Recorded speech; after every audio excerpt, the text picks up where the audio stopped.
Assalamualaikum warahmatullahi wabarakatuh. Bagaimana kabarnya hari ini anak-anakku? Mudah-mudahan kita semua dalam keadaan sehat dan dalam keridhaan Allah Subhanahu wa taala. Nah, pada pembelajaran kali ini kita akan belajar tentang tema 1, subtema 1, pembelajaran 1 tentang organ gerak hewan.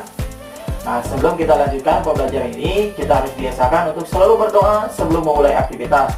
Apalagi menuntut ilmu itu adalah kewajiban bagi setiap muslim. Nah, jadi harus diawali dengan berdoa supaya setiap detiknya menjadi ibadah dan kita berada dalam keridhaan Allah Subhanahu wa taala. Kita baca basmalah. Bismillahirrahmanirrahim. Bapak mengucapkan selamat kepada kalian yang sudah naik ke kelas 5. Setelah beberapa minggu yang lalu, kalian menempuh penilaian akhir tahun. Nah, sekarang kalian memasuki semester 1 di kelas 5. Tentunya di kelas 5 ini, kalian harus belajar lebih giat lagi. Harus tetap semangat, jangan kalah dengan rasa malas dan bosan. Salah satu imam besar yang terkenal karena kepandaiannya, yaitu Imam Syafi'i, pernah berkata, "Jika kamu tak sanggup menahan lelahnya belajar hari ini, maka kamu harus sanggup menahan perihnya kebodohan di masa depan." Artinya apa? Jika kalian punya cita-cita yang sangat tinggi hari ini, tetapi kalian malas atau bosan belajar, maka siap-siaplah cita-cita itu di masa depan hanya tinggal mimpi semata. Nah, tujuan pembelajaran hari ini, yang pertama, menjelaskan alat gerak dan fungsinya pada hewan dan manusia, serta cara memelihara kesehatan alat gerak manusia. Kemudian yang kedua yaitu menentukan pokok pikiran dalam teks lisan dan tulisan. Di kelas 3 kita telah belajar tentang ciri-ciri makhluk hidup. Ada yang tahu apa saja ciri-ciri makhluk hidup tersebut? Ciri-ciri makhluk hidup yang pertama, bernapas, memerlukan makan dan minum, bergerak, tumbuh dan berkembang biak, peka terhadap rangsang dan menyesuaikan diri pada lingkungan. Nah, di kelas 5 ini, kita hanya akan fokus membahas salah satu ciri dari makhluk hidup, yaitu bergerak. Apa itu bergerak?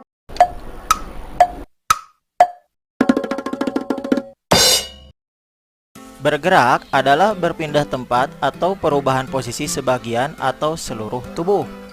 Nah, setiap makhluk hidup itu akan bergerak jika ada rangsangan. Coba sekarang kalian perhatikan video berikut.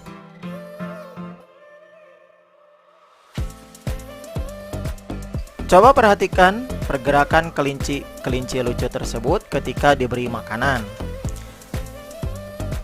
Kelinci tersebut akan menggerakkan kepala atau seluruh badannya supaya bisa memakan makanan tersebut. Nah, makanan yang dipegang oleh anak kecil itu merupakan rangsang yang membuat kelinci mau bergerak untuk meraih makanan. Nah, itulah yang dimaksud dengan contoh dari bergerak. Tahukah kalian bahwa alat gerak hewan dan manusia itu memiliki kesamaan loh? Alat gerak pada hewan dan manusia terdiri dari dua macam, yaitu alat gerak aktif dan alat gerak pasif. Alat gerak aktif ini berupa otot dan alat gerak pasif berupa tulang. Nah, tulang dan otot ini akan bekerja sama ketika bergerak.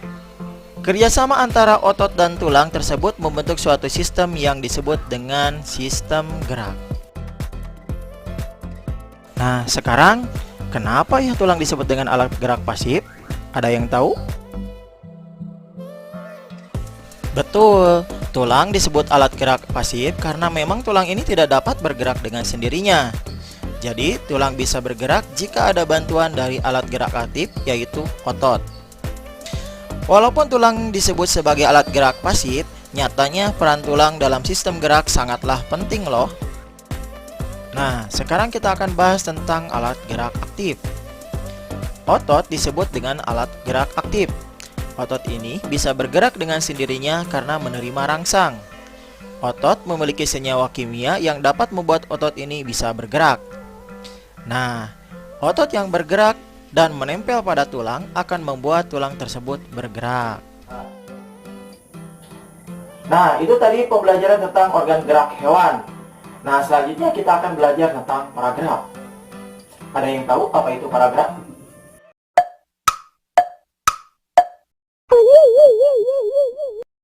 Sederhananya, paragraf adalah gabungan beberapa kalimat yang saling berhubungan dan menghasilkan suatu tema tertentu. Nah, umumnya paragraf terdiri dari 4 hingga 10 kalimat, tergantung pengembangan gagasan yang diinginkan penulisnya. Suatu paragraf terdiri dari ide pokok atau kalimat utama dan kalimat pengembang. Nah, sekarang kita akan bahas apa saja sih unsur paragraf itu. Unsur paragraf merupakan unsur pembangun di dalam paragraf. Unsur pembangun paragraf berfungsi membentuk kalimat agar menjadi paragraf yang baik. Misalnya nih, kalimat utama tanpa penjelas tidak akan membentuk paragraf yang sempurna. Topik atau gagasan utama. Kamu tahu gak, unsur ini adalah fokus atau jantung dari sebuah paragraf. Topik atau gagasan utama merupakan ide utama yang ingin disampaikan penulis kepada pembaca. Intinya, gagasan utama layaknya jiwa yang menghidupkan sebuah paragraf agar menarik di mata pembaca. Kalimat utama. Unsur pembangun yang kedua adalah kalimat utama. Kalimat utama berisi gagasan utama yang diletakkan secara tersurat pada awal atau akhir paragraf. Namun, kalimat utama dapat juga ditemukan pada awal dan akhir paragraf. Kalimat utama bersifat umum dan akan dikembangkan oleh kalimat-kalimat pendukung lainnya.